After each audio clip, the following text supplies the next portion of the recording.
শ্রেণীর প্রিয় শিক্ষার্থী ভাই ও বোনেরা, আমাদের ইউটিউব চ্যানেল সাবলাইম লার্নিংয়ে তোমাদের প্রত্যেককে আন্তরিকভাবে অভিনন্দন জানাই।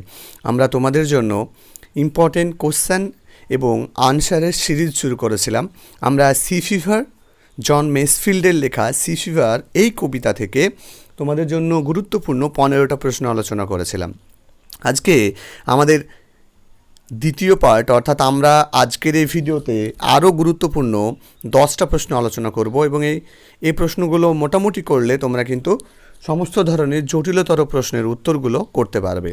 সো দেখো 16 নম্বর প্রশ্নটা কি বলছে, what does Easter's symbolically suggest here. Easter এখানে প্রতীকগতভাবে কি বুঝিয়েছে? Easter symbolically suggest the polar Easter that helps a mariner to determine the direction in the boundless sea, অর্থাৎ এই যে সীমাহীন যে সমুদ্র, সেই সমুদ্রে দিক নির্দেশ করতে সাহায্য করে এমন একটা পোল ইস্টারকে বোঝানো হয়েছে। What is meant by the expression sea's face, মানে সিজ ফেস এই এক্সপ্রেশনটার মধ্যে দিয়ে কি বোঝানো হয়েছে? তাহলে উত্তরটা হবে sea's face refers to the surface of the sea, অর্থাৎ সারফেস অফ দ্য সি এইটাকে বোঝানো হয়েছে সিজ ফেস বলতে। Here sea has been personified, এখানে সিকে কিন্তু পার্সোনিফাই করা হয়েছে। 18 নম্বর প্রশ্নটা, what is meant by blown spume.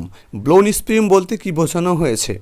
Blown spume refers to the foam which are scattered by the surging waves, অর্থাৎ এই যে সমুদ্রের যে ঢেউ, সেই ঢেউয়ে ছড়িয়ে পড়া যে ফ্যানা, সেই ফ্যানার কিন্তু বোঝানো হয়েছে ব্লোন স্পিউম বলতে।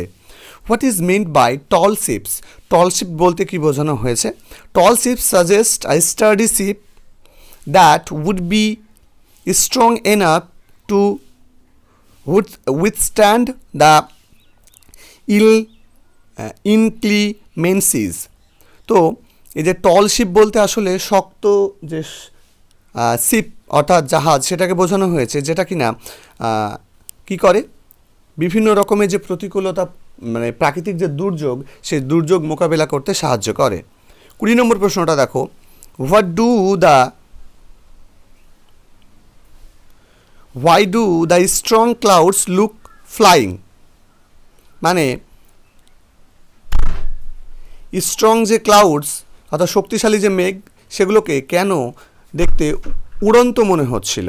As there is a strong wind the white cloud seems to fly across the sky, যেহেতু আকাশে মানে প্রবল বাতাস ছিল, তাই এই মেঘগুলোকে মনে হচ্ছিল যেন তারা আকাশে উড়ছে। 21 নম্বর প্রশ্ন, which sounds does poet wish to hear. কী ধরনের সাউন্ড কবি শুনতে চেয়েছেন? দ্য পোয়েট, এখানে স্পেলিংটা একটু মিস্টেক হয়েছে, the poet wishes to hear the sounds made by the wheel's kick, অর্থাৎ হুইল কিক অর্থাৎ যে চাকার যে কম্পন, সেই কম্পনের সাথে সাথে যে সাউন্ডটা সৃষ্টি হয়, অর্থাৎ চাকা গড়ার যে শব্দটা, সেই শব্দটা কিন্তু এখানে কবি শুনতে চেয়েছেন। 22 নম্বর, what is the colour of the sail. পালের যে রং সেটা কেমন ছিল? The colour of the sail is white, পালের রংটা ছিল সাদা। What type of day is sought by the poet, মানে কবির দ্বারা, মানে কবি কী ধরনের দিন চেয়েছিল? A day of strong wind is sought by the poet, অর্থাৎ কবি একটা মানে প্রবল বাতাসযুক্ত একটা দিন চেয়েছিল। Which bird and animal has been mentioned in the poem, মানে কবিতায় পাখি এবং যে পশুর নাম উল্লেখ করা হয়েছে, তার নাম মানে কি, কোন পাখি এবং কোন প্রাণীর নাম উল্লেখ করা হয়েছে? The seagull and the whale have been mentioned in the poem, অর্থাৎ শঙ্খচিল এবং তিমির কথা উল্লেখ এই কবিতাতে আছে। 25 এবং আজকের শেষ প্রশ্ন, why does the poet begin, এখানে ডাজ হবে, why does the poet begin every stanza with I must go down to the seas again, অর্থাৎ কবি কেন প্রত্যেকটা স্ট্যাঞ্জা শুরুর প্রথমে I must go down to the seas এই লাইনটা রিপিট করেছেন?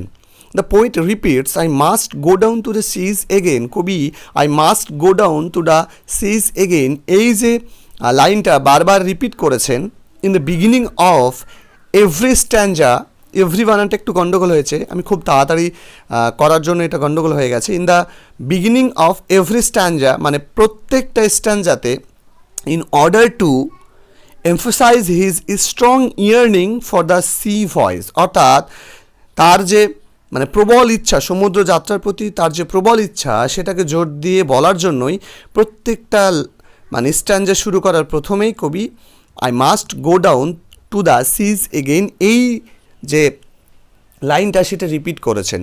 তো এই হচ্ছে তোমাদের সি ফিভার থেকে একটু জটিল এবং গুরুত্বপূর্ণ কিছু প্রশ্নগুলো আমি তোমাদের সঙ্গে তুলে ধরলাম। আমি আশা করব যদি তোমাদের এই রকম জটিল বা এরকম লাইনকে রিলেট করে বা কোনো ফ্রেজ বা ওয়ার্ডকে রিলেট করে কোনো প্রশ্ন হয় তাহলে এগুলোর মধ্যেই তোমাদের থাকবে, এবং আমি তোমাদেরকে এরপরে প্র্যাকটিস বই থেকে কিছু তোমাদেরকে ইম্পর্টেন্ট কোশ্চেন দেওয়ার চেষ্টা করব। এরপরে আমরা অন্য কোনো কবিতা বা গল্প তোমাদের সঙ্গে আগে শেয়ার করব। আমি মোটামুটি একটা ইম্পর্টেন্ট কোশ্চেন তোমাদেরকে শেয়ার করে দেবো, তারপরে আমি প্র্যাকটিস বই থেকে তোমাদের বিভিন্ন ইম্পর্টেন্ট কোশ্চেন এবং বিভিন্ন সেটগুলো যেগুলো খুবই ইম্পর্টেন্ট সেগুলো আমি তোমাদেরকে করাবো। সো দেখা হবে অন্য কোনো ভিডিওতে।